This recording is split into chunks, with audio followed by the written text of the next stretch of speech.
अस्सलाम वालेकुम, कैसे हैं आप सब। उम्मीद है आप सब खैरियत से होंगे। आप लोगों का वेलकम है गाइडेंस विद नाज में।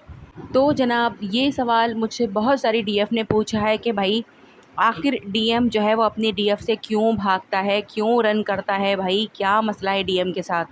तो आज की वीडियो में मैं अच्छे तरीके से आप लोगों को समझाने वाली हूँ कि आखिर वो क्यों भागता है, भाई क्यों रन करता है। जब डीएम अपनी डिवाइन फेमिनाइन से मिलता है तो उस वक्त उसके अंदर एक ऐसी एनर्जी जागती है जो उसने पहले कभी महसूस नहीं की होती। ठीक है, डीएफ का प्यार, उसकी रूहानी रोशनी, उसका अनकंडीशनल लव, ये सब चीज़ें डीएम के अंदर छुपे हुए ज़ख्म और पेन को जगा देते हैं।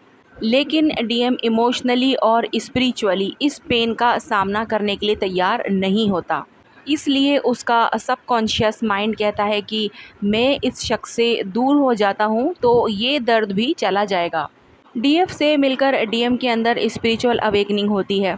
लेकिन अवेकनिंग का मतलब सिर्फ रोशनी नहीं, ये ईगो की डेथ, पुरानी आइडेंटिटी का ख़ात्मा और असली रूह की तरफ सफ़र होता है। ठीक है, डीएम इस प्रोसेस से घबराता है।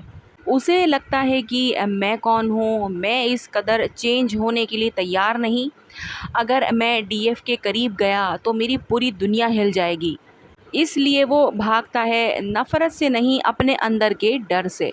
ज़्यादातर डीएम्स का चाइल्डहुड बहुत ही ज़्यादा ख़राब होता है। मींस के बहुत ही ज़्यादा उन लोगों ने अपनी फैमिलीज़ में उतार चढ़ाव देखे हैं या फिर रिश्तों में बहुत अप एंड डाउन देखे हैं। अपने ही करीबी रिश्तों के अंदर उनको टूटता हुआ देखा है बेसिकली। मतलब कि उनका चाइल्डहुड जो है वो बिल्कुल अच्छा नहीं होता। उनको बहुत ज़्यादा इन सारी चीज़ों के सामना करने से घबराहट होती है। अपने इमोशंस दबाना, प्यार को वीकनेस समझना, स्ट्रॉन्ग बनने का फेक मास्क पहनना। जब डीएफ अनकंडीशनल प्यार देती है तब डीएम को लगता है कि मैं इस प्यार के लायक नहीं। उसे डीएफ का प्यार बर्दाश्त नहीं होता, ये समझ लो। ठीक है, इसलिए वो या तो साइलेंस में चला जाता है या दूसरी तरफ भाग जाता है, जैसे कि कार्मिक पार्टनर या फिर काम या फिर एडिक्शन, डिस्ट्रैक्शन वगैरह। डीएफ उसका मिरर होती है और वो अपना असली चेहरा देखने से डरता है। आपने देखा होगा कि अगर डीएम में कोई कमी है या फिर डीएम में कोई बुरी आदत है, कुछ है, और डीएफ उसे अगर रोकती है, टोकती है या समझाने की कोशिश करती है तो डीएम समझता नहीं है। इनफैक्ट वो समझता है कि ये मुझ पर बाउंड्री सेट कर रही है, मुझे कंट्रोल करने की कोशिश कर रही है, या फिर जो है वो मुझ पर हुकूमत करने की कोशिश कर रही है। तो वो इन सारी चीज़ों को अलाउड नहीं करता। डीएफ डीएम के सामने सिर्फ प्यार नहीं रखती, वो उसके अंदर का हर ज़ख्म, हर शेडो, हर ईगो, हर दर्द भी मिरर करती है। डीएम जब डीएफ को देखता है तो उसे अपनी कमज़ोरियाँ दिखने लगती हैं, इसलिए वो दूर चला जाता है। डीएम अपनी लाइफ में कई बार कार्मिक रिलेशनशिप में फंस चुका होता है। वहाँ उसने दर्द, बिट्रेयल या गिल्ट महसूस किया होता है। डीएफ की एनर्जी उसे हील होने का चांस देती है, लेकिन हीलिंग पेनफुल होती है। उसे लगता है कि अगर मैं डीएफ के पास गया तो मुझे पूरी पुरानी कहानियों से गुज़रना पड़ेगा, मुझे अपने आप को साफ़ करना पड़ेगा। यही वजह है कि वो भागता है, ताकि उसे अपनी पुरानी रूहानी दास्तानों का सामना ना करना पड़े। क्योंकि डीएफ जब तक डीएम को नहीं अपनाती, जब तक डीएम प्योर ना हो जाए, लॉयल ना हो जाए, और अगर थर्ड पार्टीज़ में है या फिर मल्टीपल अफेयर्स के अंदर है, तब जब तक वो उन सारी चीज़ों को छोड़कर एक प्योर सोल बनकर उसके सामने ना आ जाए, तब तक डीएफ जो है वो डीएम को नहीं अपना पाती। वो यही चाहती है कि यार डीएम अवेकन हो और सुधरे, अपनी पुरानी या जो भी उसमें गलत हरकत हैं उनको छोड़ दे। जो उसने किया सो किया, लेकिन अब आगे ना करे। ठीक है, तो इसी वजह से वो उसको सुधारने की कोशिश करती है, लेकिन डीएम इन्हीं सारी चीज़ों से डरता है। ये डर सिर्फ जब तक होता है जब तक वो अवेकन नहीं होता। ठीक है, आफ्टर अवेकनिंग वो ये सारी चीज़ें खुद ब खुद छोड़ देता है। डीएफ जब ज़्यादा चेज़ करती है, मैसेजेस भेजती है, इमोशनली अटैच्ड हो जाती है, तब डीएम को प्रेशर महसूस होता है। डीएम के अंदर ऑलरेडी फ़ाइट चल रही होती है, रूह वर्सेस ईगो की। ठीक है, और डीएफ का इंटेंस लव कभी कभी उसे और कंफ्यूज कर देता है। इसलिए वो सोचता है कि मैं इस सब से दूर भाग जाऊं तो मुझे सुकून मिल जाएगा। ये सबसे पेनफुल सच है कि डीएम भागता है क्योंकि वो डीएफ से बहुत गहरा प्यार करता है। उसे डर होता है कि अगर मैंने इस प्यार को खो दिया तो क्या होगा? अगर मैं इसके करीब गया और मैं फ़ेल हो गया तो? मैं डीएफ को डिज़र्व नहीं करता। ये प्यार इतना गहरा होता है कि वो उसे अपने अंदर सँभाल नहीं पाता, इसलिए भागता है। तो जनाब यहाँ पर डिवाइन फेमिनाइन के लिए एक मैसेज है।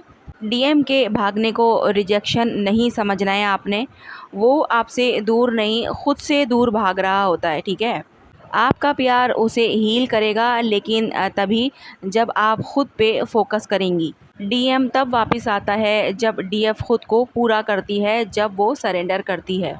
डीएम के भागने का मतलब जर्नी ख़त्म होना नहीं है, बल्कि रूहानी सफ़र का असल आगाज़ होता है तब। तो डीएफ आपको क्या समझ में आया? मैं आप लोगों को यहाँ पर सिर्फ ये समझाना चाहती हूँ कि जब आप इस फ़ेज़ में हो कि आपका डीएम भाग रहा है और आपको ये मालूम है कि वो भाग रहा है, वो मुझे इग्नोर कर रहा है, वो मेरे मैसेजेस का रिप्लाई नहीं करता, खुद से कॉल मैसेज नहीं करता, कोई एफ़र्ट नहीं करता, कुछ भी नहीं है उसकी तरफ से, इनफैक्ट वो दूसरों के साथ टाइम गुजार रहा है। तो ये एक बहुत बड़ा साइन होता है आपके लिए कि वो अभी अवेकन नहीं है। तो इस वक्त आपने समझदारी से काम लेना होता है और ये करना होता है कि उस पर से एनर्जी शिफ्ट कर लेनी होती है, अपने ऊपर एनर्जी लगा देनी होती है, अपने ऊपर फोकस कर लेना होता है, अपने सोल मिशन, आपके जो खुद के काम हैं उन पे ध्यान देना होता है। सेल्फ़ लव में जाएं, अपनी फैमिली फ्रेंड्स के साथ जो है वो टाइम बिताएं, ठीक है? अपनी सेल्फ़ ग्रोथ पर फोकस करें, डिवाइन के साथ कनेक्शन को मज़ीद गहरा बनाएं, अपनी वाइब्रेशन को हाई रखें। बस आपने इतना करना होता है और जनाब वहाँ पर आपके डीएम की ज़िंदगी बदल जाती है। वहाँ पर जब उसको आपकी एनर्जी नहीं मिलती है, देन वो वापस आने के लिए तड़पता है। लेकिन डीएफ से गलती ही यही होती है कि अगर वो नो कांटेक्ट भी क्रिएट करती है तो भी वो उसको एनर्जी सेंड करती ही रहती है, क्योंकि वो उसके बारे में सोचती रहती है, उसका स्टेटस देखती रहेगी, वो ऑनलाइन है नहीं है ये सब देखती रहेगी, या फिर मेंटली सोचती रहेगी बस कि यार ऐसा कर रहा होगा, वो ऐसा कर रहा होगा, वो उसके साथ होगा, उसको कोई नई मिल गई होगी, उसने कोई न्यू गर्लफ्रेंड बना ली होगी, ये वो, ठीक है? ये इतना ज़्यादा मतलब थर्ड पार्टी के बारे में सोचा जाता है और इतनी एनर्जी दी जाती है इन सारी चीज़ों को कि डीएम अपनी लाइफ में वो चीज़ जो है वो कर देता है। इनफैक्ट अगर उसका किसी के साथ फ़िज़िकल रिलेशन अब तक नहीं भी है ना, तो डीएफ सोच सोच के कि यार वो तो शायद फ़िज़िकल हो रहा होगा, शायद वो उसने जो है उसके साथ ऐसे ताल्लुकात किए होंगे और वो कर रहा होगा, ये वो कुछ ना कुछ सोच सोच के वो काम करवा ही देती है। तो भाई इसीलिए मैं कहती हूँ कि यार अच्छा नहीं सोच सकते तो बुरा भी मत सोचो, नेगेटिव बिल्कुल ना सोचो, कुछ भी मत सोचो, सिर्फ अपने बारे में सोचो। आपके पास भी फैमिली है, आपके पास भी फ्रेंड्स हैं, आपके पास भी एक ज़िंदगी है, आपके पास भी एक काम है, आप उसे निपटाएं, वो खुद प्योर होके वापस आ ही जाएगा। ठीक है? तो यहाँ तक आई बात समझ में? अगर नहीं आई हो तो आप लोग कमेंट में पूछ सकते हैं, मैं बताने की पूरी कोशिश करूँगी। तो जनाब आज की वीडियो यहीं तक है, मिलते हैं हम लोग नेक्स्ट वीडियो में। अपना बहुत ज़्यादा ख्याल रखिएगा और मुझे दुआओं में याद रखिएगा। अल्लाह हाफ़िज़।